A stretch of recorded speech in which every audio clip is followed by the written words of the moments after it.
realizing that these programs don't make us more safe. They hurt our economy, they hurt our country, they limit our ability to speak and think and live and be creative, to have relationships, to associate freely. And they're going, this doesn't make us more safe, it makes us less safe. It puts us at risk of coming into conflict with our own government. And there's a far cry between legal programs, legitimate spying, legitimate law enforcement, where it's targeted, it's based on reasonable suspicion, an individualized suspicion, and a warranted action, and sort of dragnet mass surveillance that puts entire populations under sort of an eye that sees everything, even when it's not needed. This is not about any sort of particular program.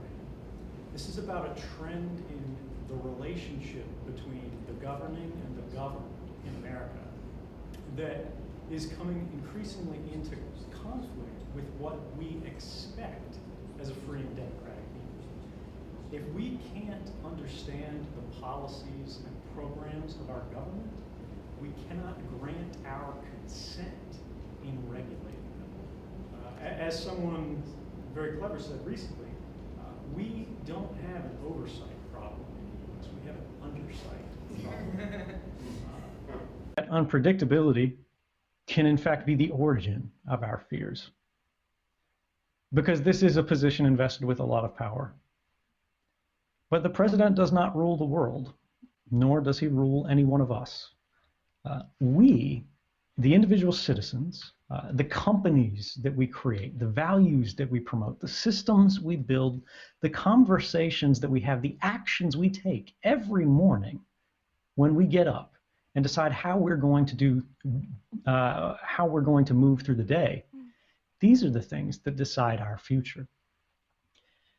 And this is critical because when we think about the advances of technology, when we think about all of the capabilities that have been put in place by all of these governments, not just in the United States, but around the world, even in Sweden with their own intelligence, the FRA, and other groups, doesn't matter whether it's Russia or China or France or Germany, or the United Kingdom, which just passed the most extreme surveillance bill in the Western world, and in fact in the history of the West. We have to recognize that governments make mistakes, and that because of this, we need to be aggressive about building safeguards into our system to mitigate the harms, the damages that result from these unpredicted, unexpected circumstances. Now, when we think about how this interplays with corporate policies, right, and the citizen, you go, well, what can I do? I'm not the Prime Minister of Sweden. I'm not a king. I can't make the rules. But in a lot of ways, you can. Everybody works somewhere, or in fact, most people do. And whether that's at a private corporation or something that you built yourself, whether it's within the government, we can promote change. And one of the central challenges of these mass surveillance systems that we're discussing today is the access to data that they have. If we're talking about the current election as an example, in the wake of sort of the hack of the US political process that we saw where these emails got sent loose, Donald Trump was once asked what he thought about that. And rather than condemning it, he said, and I want to quote the words directly here so I don't get them wrong. This is an exact quote. He said, honestly, I wish I had that power. I'd love to have that power to hack anybody's emails, to release whatever he wanted about political opponents or whatever. And now he does. That's the world we live in. How do we fight back? How do we enforce our rights? Not to say Donald Trump is evil, I want to, mitigate him, I want to make sure he's disempowered or whatever, because that's not really the issue. We don't care about Donald Trump. Donald Trump is just a president. It's an important position, but it's one of many. What we actually need to think about is how are those things enabled? And that's when we look at the story of 2013 to today, that all of these companies, all of these internet service providers that we rely upon around the world, whether it's Google, Yahoo, Facebook, Apple, anybody, they've gone beyond what the law requires in the United States to allow the government to sort of rifle through their data holdings. If you're an American citizen, they have to go to a secret court that always says yes and get a rubber stamped warrant before they can tell Google, we want all of this person's email. But if you're not an American citizen, and this is true today, anybody sitting in this room right now, an analyst sitting at the NSA, such as myself, does not need a warrant from the court. They don't need to establish probable cause that you are engaged in any kind of wrongdoing. Instead, the Attorney General, our top justice official in the United States, goes to that same secret court only once a year, and he provides a list of general activities that he considers threatening to the United States or matters of intelligence interest. And if you meet any of these categories of activities, they can simply, the analyst themselves, can self-certify that these authorities, this is under a law called the FISA Amendments Act, Section 702, mean they can go use these programs to gather this kind of information in response. And this continues to be the case even despite the fact that a few years before, the underlying laws in the European Union that allowed your data to be passed to these US internet companies collapsed. This was called the Safe Harbor Agreement. When they found out the United States was cheating and their laws were allowing them to sort of indiscriminately rifle through this information, they said, we need a new agreement. Well, earlier this year, when it was assumed that the next president would be Hillary Clinton, they passed a new agreement called the Privacy Shield, which doesn't actually require the United States to change their policies in any way. Their laws are still the same. They can still do the same things today that they could do in 2013. It's really a liability shield for companies more than it is a privacy shield for consumers. But now things have changed. That unpredictability came back. And it has never been clearer today, or it is clearer today than it has ever been before, that this agreement needs to be renegotiated yet again. Because now we have a president who's saying they don't really care about these international agreements. They don't really care about this careful balancing of power. They don't care about the consideration of the equities of the other side. They don't really care too much for human rights in general.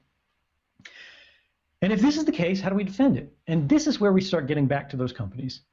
The only way that they can truly enforce this, because even the best intentioned company can't resist a government that's happy to jail them unless they're ready to move. But what they can do is limit the information that they're retaining about all of us.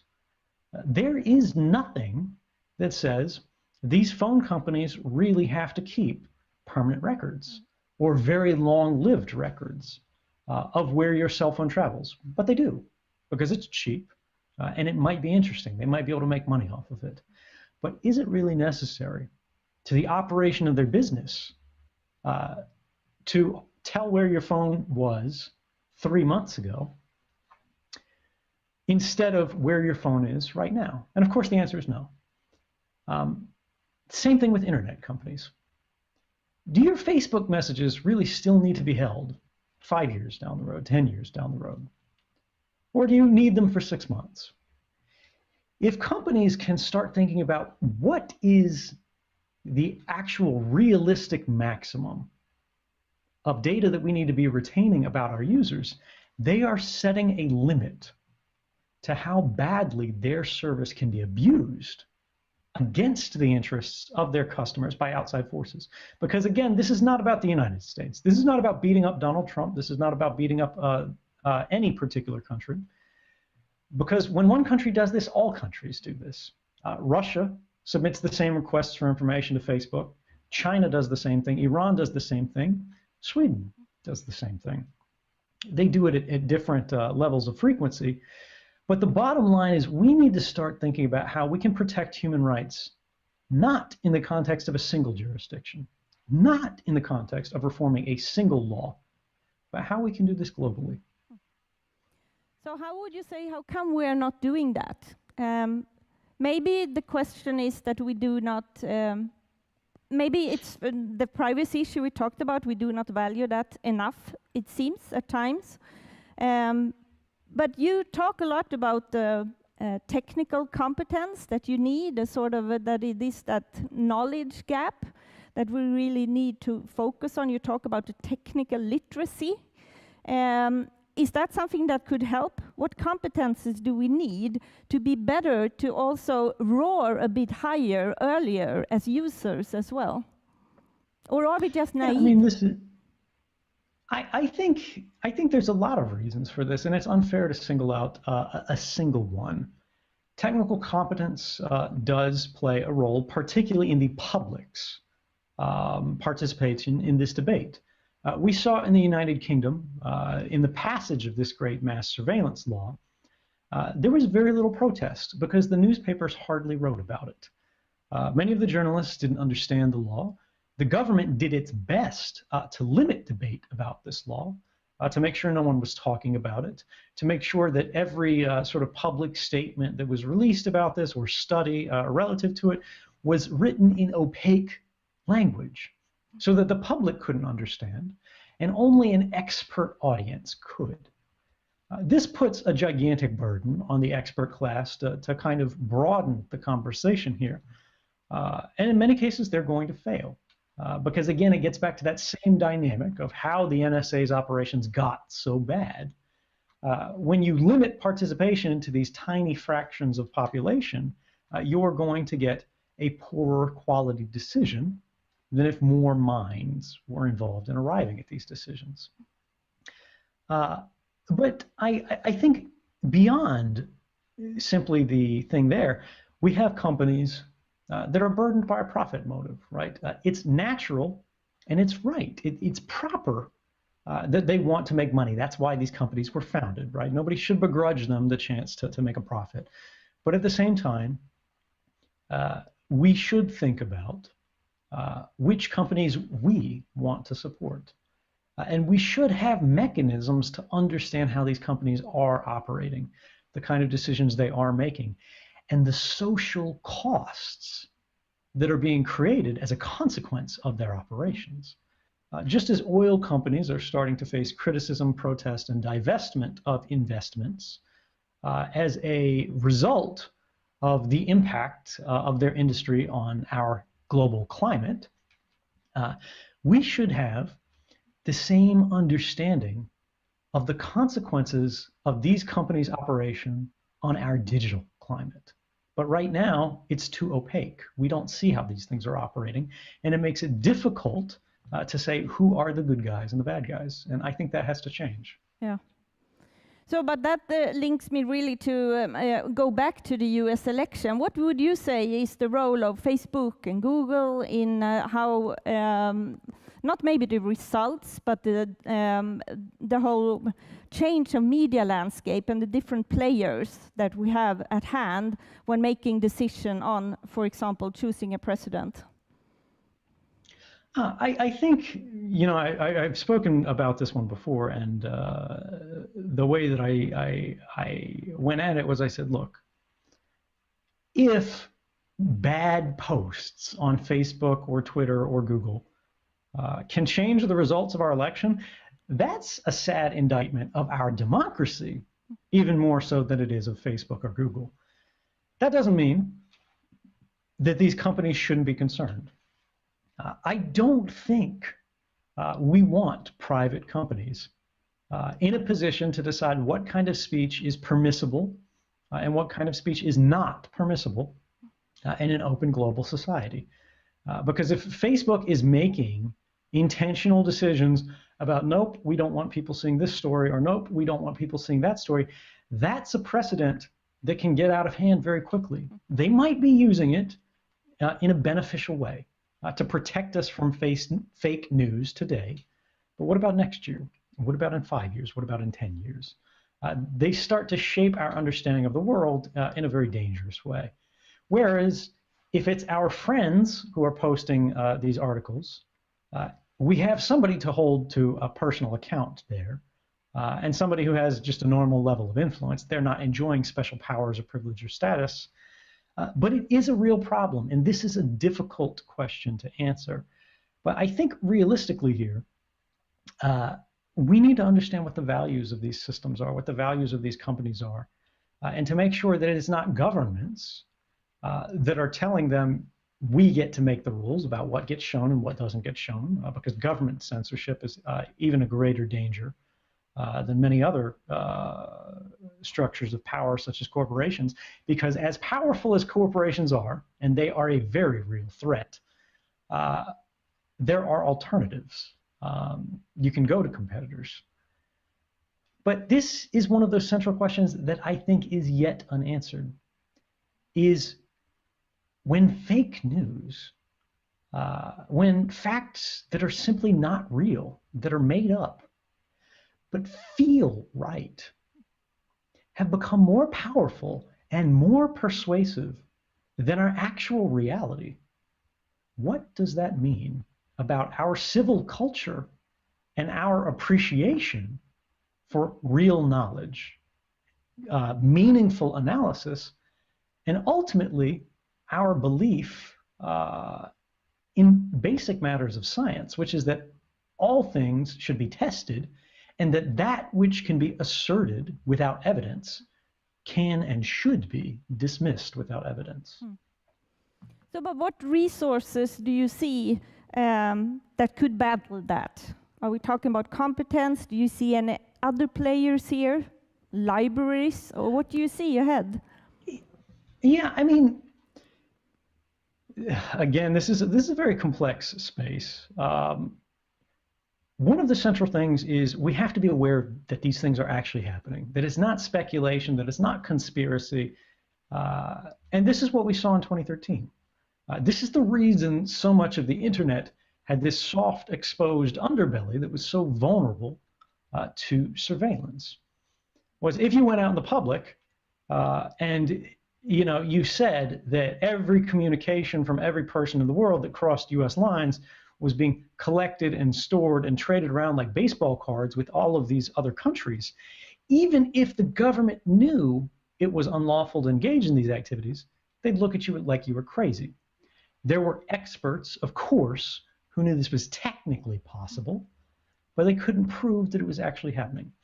And the distance there between speculation, between suspicion that it could happen, and fact, having proof that it actually had happened, changed the conversation. It changed the internet, and in at least a small way, but a meaningful way, it changed our politics. And I think this is very much the same. When we start to see that these fake narratives actually have a real impact, we become more aware and more armored against them. We become a little bit more skeptical. We require a higher standard of evidence, and this is a beneficial thing. But you mentioned libraries there, and I think that's actually a critical role that we haven't thought about that much. The library system in many countries around the world has been searching for purpose when information has become much more easily shareable, when it has been much more easily tradable. But we can think of librarians as a professional class that are dedicated to the ascertainment of facts, the familiarity of facts. And it would be helpful if we had more public voices and more public institutions that could weigh in a nonpartisan, apolitical way, but help us understand where the resources are and what the facts are that allow us to actually resolve these controversies in a fair way. What is very clear when listening to you is that, and I think that's so inspiring to hear here as well, is the fact that there are so many professions that need to step up to the game and see what is their role, as well as we as individuals when using these services. So I will let the US election go, but I do know that we still need to ask one question, and that is the fact how your views are on how it will affect your own situation. Is that something you will comment on? I don't care. The reality here is that yes, Donald Trump has appointed a new director of the Central Intelligence Agency who used me as a specific example to say that, look, dissidents should be put to death.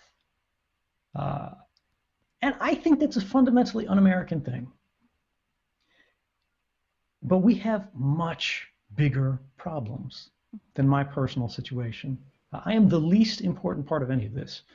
My effort to contribute to society had the most impact, I think few would argue, in years prior. I will continue to try to contribute to the best of my ability. But if I get hit by a bus or a drone or dropped out of an airplane tomorrow, you know what? It doesn't actually matter that much to me, because I believe in the decisions that I've already made. I've done my best. I will continue to do my best. And I will not be afraid of these kind of policies that fail to understand the most basic truth of any democracy, which is that dissent is patriotic. It's not treason.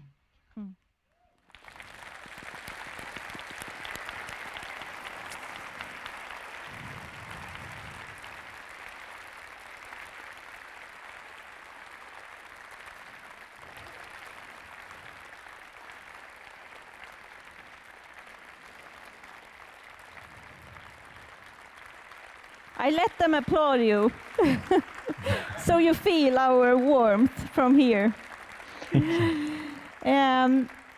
But let's go back then.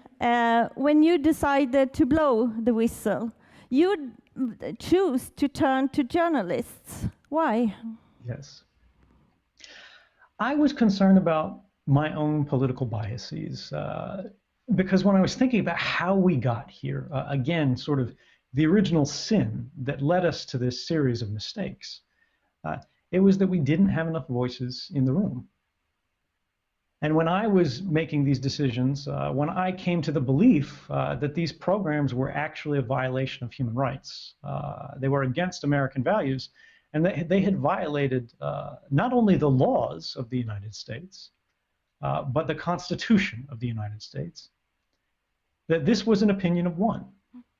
I went to colleagues, co-workers, I went to my bosses, and I showed them evidence of these programs and said, do you think this is right? And of course they went, no, but that's not really our place.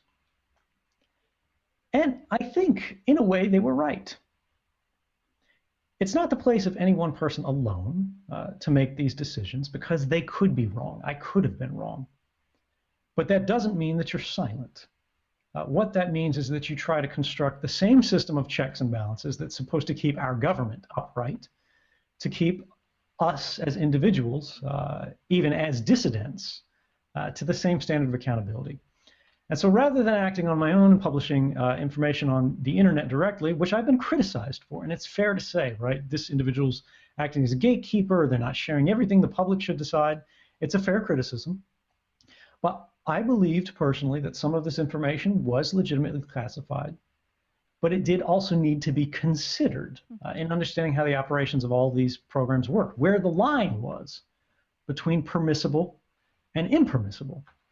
And so I worked with journalists to remove my own personal political biases from the equation, to mitigate the possibility that I could have simply been wrong or too radical, because this is the role of a free press in an open society, to contest the government's monopoly on the control and dissemination of information about their activities, and to ultimately measure the balance of equities in those hard questions where maybe it's close about should the public know about this or maybe not, between what the government says and what the public believes they need to hear.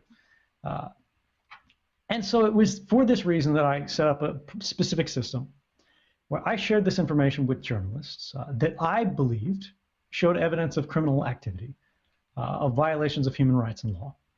They then would remove me from the process, and they agreed to publish no story that was not in the public interest to know, right? They wouldn't publish something just because it's interesting or just because it's newsworthy, but something that was actually necessary to create a freer and more fair society.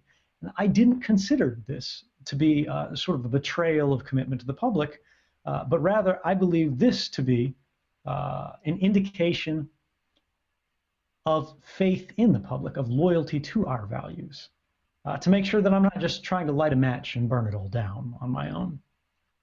And then, and this is where it got really controversial, I required the journalists in every case, in advance of publication, to go to the government and allow the government to argue with the journalists that any detail in the story that they were going to publish could cause harm to a particular individual. Maybe the journalists didn't understand everything. Maybe I didn't understand everything. Maybe we didn't see the big picture. And one sentence in a story might reveal a human agent behind enemy lines in a place like North Korea, right? And put this person in danger. As far as I know, this process was followed in the publication of every story. Now, it's important to note, this did not give the government a veto over the publication of any stories. It simply gave them a chance to make their case to the journalists, and then the journalists would decide whether to publish it or not. We have the actions we take every morning when we get up and decide how we're going to move through the day. These are the things that decide our future. And this is critical because when we think about the advances of technology, when we think about all of the capabilities that have been put in place by all of these governments, not just in the United States, but around the world, even in Sweden with their own intelligence, the FRA, and other groups, doesn't matter whether it's Russia or China or France or Germany, or the United Kingdom, which just passed the most extreme surveillance bill in the Western world, and in fact in the history of the West. We have to recognize that governments make mistakes, and that because of this, we need to be aggressive about building safeguards into our system to mitigate the harms, the damages that result from these unpredicted, unexpected circumstances. Now, when we think about how this interplays with corporate policies, right, and the citizen, you go, well, what can I do? I'm not the Prime Minister of Sweden. I'm not a king. I can't make the rules. But in a lot of ways you can. Everybody works somewhere, or in fact, most people do. And whether that's at a private corporation or something that you built yourself, whether it's within the government, we can promote change. And one of the central challenges of these mass surveillance systems that we're discussing today is the access to data that they have. If we're talking about the current election as an example, in the wake of sort of the hack of the US political process that we saw, where these programs don't make us more safe. They hurt our economy, they hurt our country, they limit our ability to speak and think and live and be creative, to have relationships, to associate freely. And they're going, this doesn't make us more safe, it makes us less safe. It puts us at risk of coming into conflict with our own government. And there's a far cry between legal programs, legitimate spying, legitimate law enforcement, where it's targeted, it's based on reasonable suspicion, an individualized suspicion, and a warranted action, and sort of dragnet mass surveillance that puts entire populations under sort of an eye that sees everything, even when it's not needed. This is not about any sort of particular program. This is about emails got sent loose. Donald Trump was once asked what he thought about that. And rather than condemning it, he said, and I want to quote the words directly here so I don't get them wrong. This is an exact quote. He said, "Honestly, I wish I had that power. I'd love to have that power to hack anybody's emails, to release whatever he wanted about political opponents or whatever." And now he does. That's the world we live in. How do we fight back? How do we enforce our rights, not to say Donald Trump is evil, I want to, mitigate him, I want to make sure he's disempowered or whatever, because that's not really the issue. We don't care about Donald Trump. Donald Trump is just a president. It's an important position, but it's one of many. What we actually need to think about is how are those things enabled? And that's when we look at the story of 2013 to today, that all a trend in the relationship between the governing and the governed in America that is coming increasingly into conflict with what we expect as a free and democratic people. If we can't understand the policies and programs of our government, we cannot grant our consent in regulating them. As someone very clever said recently, we don't have an oversight problem in the US, we have an undersight problem. that unpredictability can in fact be the origin of our fears. Because this is a position invested with a lot of power. But the president does not rule the world, nor does he rule any one of us. We, the individual citizens, the companies that we create, the values that we promote, the systems we build, the conversations that we